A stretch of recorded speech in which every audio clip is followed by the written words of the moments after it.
We're going to get a look at the weather as well with Dave Spahr. Dave, not a lot of traffic there on the Bay Bridge, but it looked a little foggy out there. Foggy and kind of overcast. You got that part right. Yeah, good morning, Camila. Good morning, everybody. And at SFO, too. The good news is there's no delays with any of this. But, again, this strange thing called fog is greeting us. We didn't see any of it yesterday. It took the day off. But it's back today, and it's going to be back again tomorrow.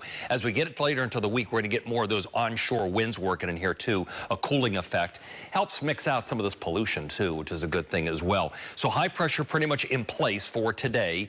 What happens up in Tahoe, a drop in temperatures going forward to the middle of the week that reflects all of this down to the lower 70s come Wednesday, noting a few little scattered clouds working in here, too, from traffic coming from systems towards our north. We'll get to that in just a bit. Right now, this is Tropical Storm Ian. You can see him firmly in place here in the Caribbean. The Cayman Islands, the Grand Cayman, by the way, they do have a hurricane warning with all of this. It's expected to become a hurricane when it gets around their neck of the woods, as you can see. We'll freeze it at this spot here, becoming a Category 1. Western Cuba has watches out, tropical storm watches, hurricane watches as well. It traverses there to the west as a Category 3.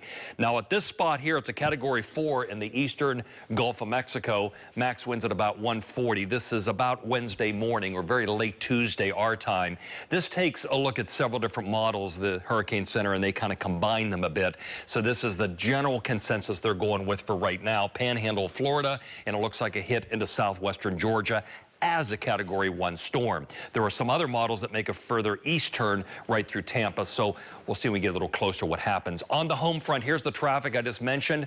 Boom, middle of the week, some scattered clouds. And as we get into next weekend, another dose. This looks more potent. That's something we may actually notice, as well as a nice little climate control bringing those temperatures back down again, because they're going to pop a little bit on Friday, it looks like, particularly inland. Into next week, it looks like we're getting some more attempts as well. Hey, it looks like it's really starting to feel like fall. I'll look at your four-zone forecast for this Sunday. 72 San Francisco, keeping those 60s hugging the coast. 82 for Burlingame to the south. Still lofty, but not as hot. How about this? 83 Redwood City, 81 Palo Alto. Feel the cooling already. Lower to middle 80s going on in the South Bay here. 83 Cupertino. East Bay shoreline still popping at about 80 to the south there. Tri-Valley upper 80s, as you will notice. We got about 90 still Walnut Creek and Concord, so still very hot inland. Meanwhile, along the East Bay shoreline, still some 70s hanging here. 77 Vallejo, still got to work on those onshore winds to get some help here. 83 Napa, 87 Santa Rosa.